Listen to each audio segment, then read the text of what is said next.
Hello, buddy. Welcome. Today we are going to talk about something I believe to be very fundamental to mathematics, and that is how to learn mathematics. In the system, and usually in any time we are taught mathematics, it's always assumed that we'll know how to learn or we'll just figure it out. It's really not that. It's not that big of a deal.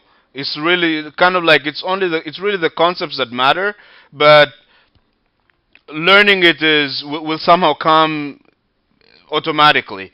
And I believe this is a fundamental mistake because learning mathematics is actually an art form.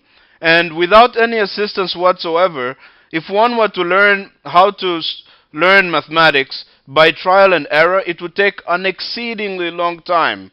Arguably something on the order of magnitude of years to actually figure it out. So my job in this video is to make sure that I get every idea I know about how to learn mathematics and make it available to you so that you don't have to spend as much time and so that we can shortcut the process of you learning how to do mathematics well. However, by definition, I'm what you call an ancestor. An ancestor is anybody who passes on information to someone who needs to learn it.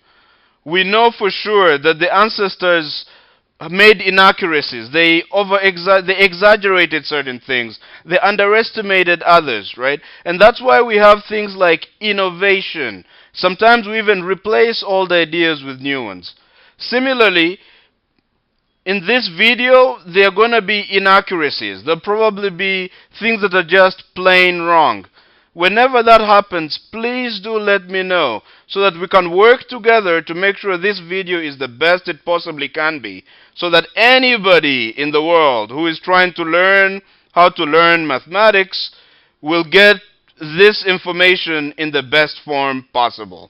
Thanks a lot. Let's really dig in here, right? So our focus is on how. Let me get my pen. How to learn mathematics. That's our main emphasis here. How to learn mathematics. Well, the first major step to learning mathematics is to believe that you can learn mathematics. It sounds kind of simple and obvious, but it's actually really profound. If you don't believe you can learn an idea, then you're really not going to learn it. Because we are not just, human beings are not machines. Human beings are first emotional and psychological. If we defeat ourselves psychologically already, then we might as well go home, because no learning is going to take place. Right? And the truth is, just as there are laws of nature, there are laws of learning. The laws of nature don't care who you are. Whether you're black, white, fat, slim, a model, whoever you are, if you jump from an elevated position, you're gonna land on the ground. Gravity applies to anybody. It does not discriminate. Similarly, there are laws of learning. If you follow the laws of learning, regardless of who you are, you will learn. And if you do not, then you will not. So really, the first step is to realize that there is no idea you can learn. Or as Sal Khan says it, you can learn anything. Right? Having taken care of that detail, now we can focus on the other aspects of the learning process. Let's talk about, I think of math in really in two ways. Math I divide into something I call knowledge and something else I call process. Let's think about who a mathematician is at his very core. A mathematician at his very core is really a problem solver. Someone who uses the information he has, puts it together, and uses it to create something new, to solve a new problem. However, to do that, you need to have knowledge in your brain, and that's what knowledge refers to. Knowledge refers to every fact, every principle, every theorem, every idea, everything that exists in your brain. And that is knowledge. And process refers to how to harness all of that in order to solve new problems, in order to discover something new. Right? And notice, knowledge and process are not isolated. They work together. Because imagine someone, say, who has all the knowledge in the world. They know every fact. They know every theorem. They know every idea. They know every principle. They know lots of them. But they have no way of connecting these ideas in order to create new ideas. That is, they have no process. Well, then they can never discover something new. They can never create. They can never solve problems. And if you can't do that, as far as I'm concerned, you're really not doing math. And so someone who has only knowledge and no process can't do math, basically. They'll have to pick up the other element, which is process. Now imagine someone on the contrary who has a lot of process. They can, they're very, whatever information they have, they can harness it and use it to solve any problem that can be solved with those ideas. But you see, they need ideas to begin with. The process has to be applied to something. If you have no knowledge, then you can't apply a process to anything, right? So knowledge and process really work together. They are spouses. Dead, right? They're dead without each other and formidable together. In this video in particular, our focus is going to be on the first part, just knowledge, right? Well, mathematical knowledge can be collected in various forms. One way to collect mathematical knowledge, and I guess the most common, is lecture. Another way is just textbook, learning from textbooks. Although I personally despise this form of learning, I don't like it very much. The other form of learning is through discussion. And a lot of scientific breakthroughs were made when people were having discussions, or at least as a consequence of discussions. Another way to collect knowledge is through teaching. My personal favorite way of collecting knowledge. I mean, these are all obviously powerful ways to learn knowledge. But at the end of the day, the essence of knowledge, whatever the form it takes, is to learn ideas. And usually what happens is you have some idea that you do not understand. And you're wondering, how in the heck am I going to understand this idea? This is usually the key problem. And I mean, I like speaking in the sky, but I need to be more specific here. So let's go specific. Consider, let's say this is the claim that's been made. This is really the idea. Socrates is mortal, right? Now, let's say that you know what each individual word means and you know what the sentence is saying, but you're wondering why it's true. It's a source of confusion to you why Socrates has to be mortal. Well, let's think about the typical strategy. Most people, when they encounter an idea they do not know or do not understand, well, typically a sort of self-narrative begins. I don't understand these ideas because my pure brain power, I don't have enough brain power. My IQ is low. I am stupid. I have a broken brain. Or I'm a woman. There's all sorts of reasons people come up with to explain why they do not understand that idea. And the thing, just as I was saying before, is that we're human beings. The human being is not a machine. He is first and foremost psychological and emotional. In this particular case, emotions get in the way of learning.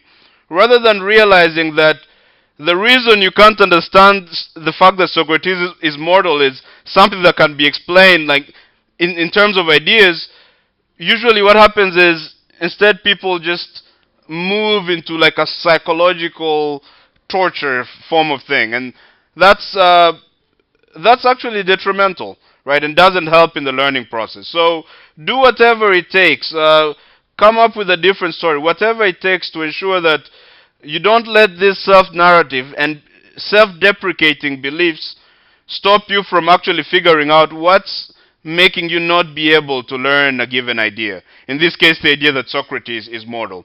Well, so having dealt with the psychological issues, let's actually focus on what would cause someone, say, not to know this idea, not to understand this idea that Socrates is mortal, not to know whether it's true or false. That's what I mean here. So I realized that every idea can be broken down into small ideas. For example, Socrates is mortal can be, that conclusion can be reached at like this, right? So maybe the first claim that was made was that all men are mortal. Then the second claim made second claim made was Socrates is a man. Socrates is a man. And therefore, now these two we can make you conclude what we had before, that Socrates is mortal. Right? So let's say for some reason, well, all men are mortal makes perfect sense to you. But for some reason, Socrates is immortal is really confusing you. This is a sort of confusion. Well, now, rather than focusing on this big issue, proving that Socrates is mortal, you can focus all of your energies onto just proving that Socrates is a man. So you can apply your brain to solving a simpler problem. Well, this looks like an easy thing or looks like a trivial thing, but it's actually really, really profound, right? It's if you can break down, get something really complicated and break it down into small steps and focus on just the small steps, then you can make many things happen. You can really expand and figure out this idea. For example, right? Right now you're focusing on everything on the screen. The claim, Socrates, mortal, all these things, you're focusing on them. Well, what if suddenly I asked you to just focus on the letter O, right? Well, if you focus on the letter O, you might notice that maybe it's not completed. There's a gap over here. There's more space from my box on this side than there is over here, right? Maybe it's written, it's not really a perfect square, and perfect circle, I mean. And suddenly, you begin to notice many, many, many things about this letter O because I'm asking you to focus on it, right? By focusing your brain power on a smaller region of the screen, you are able to figure out more and learn more about the letter O. Well, exactly the same principle applies here. You have something that's really huge, in this case Socrates is mortal, much harder to think about, and you break it down into its component ideas. All men are mortal, Socrates is a man. And suddenly, the amazing powers of your brain are completely focused on just this idea, the simple idea that Socrates is a man. Well, this does not guarantee that you'll figure out what the claim is, but it increases your likelihood of understanding because you're focusing your brain on a simpler issue, right? And if you can figure out this issue, then now you can figure out the whole, right? So now I can get a little more general, right? What am I saying? Because this is really important. The main idea of the entire lecture is usually you have an idea you do not understand. It's a mystery to you. Why is this idea true? Well, you notice that an idea can be broken down into sub-ideas. 1, 2, 3, 4, say. Let's say that all these 4 ideas together, you combine them and suddenly they imply or they show that this big idea that you're confused about is true. And usually what happens is you know some idea. Maybe you know 1 is true. You know 3 is true. You know 4 is true. But 2 is really the source of confusion. Well, now you can focus all your brain power on just 2. And this increases the likelihood that you'll get it right. Right? This is what I call the principle of high definition. Right. One of the people I admire a lot is a guy called Wayne Dyer. He's a spiritual teacher. And Wayne Dyer has a statement he loves to say a lot. Whatever you focus on expands. Right? This is actually, the statement is actually very profound, right? It's, you have an idea. If you focus, say, just on a sub-idea here, like for example 2, if you really focus deep on it, then suddenly it expands in your mind and you can see more details about this sub-idea and therefore have more information that can help you figure out whether that statement is true. And then clearly you can get everything else, right? And this connects to all the mediums because let's say you go to a lecture or you read a book. Usually, let's say a book, for example. The book, well, maybe you read a particular page. Well, the page is really a collection of ideas. That's really what it is, a collection of ideas. And there's some idea you do not understand on the page. Well, now you focus all your attention on this idea you don't understand and realize, wow, it's expanded. Well, this idea actually can be broken down into smaller sub-ideas. wow, I actually know this and this. So all I don't know is this. And suddenly, instead of focusing on all of this, you just focus on this small area. And your brain now helps you figure it out, and suddenly you can figure the whole thing out. It's really powerful principle, and it looks so simple, like many powerful principles, right? But applying it consistently will really work literally miracles, right? And notice something else that we've figured out here. It's in order to understand something or in order to solve a problem, there's the idea of knowing what you know and knowing what you don't know. Right? It's hard to think that, well, knowing what you don't know, it doesn't seem that important, but it is. Right? It's very key information. In fact, it's the essence of what we've been doing here. You figure out what you don't know so that you can focus on it, so that you can expand the sphere of what it is that you do know. This has been a great pleasure for me, and this is actually the end of my video here, right? In the next video, I'm going to be talking about process. What a process is, how you can adapt and create your own process, what are the limitations of a process, what can it do for you, right? And I hope to see you then. Goodbye, and thank you for listening.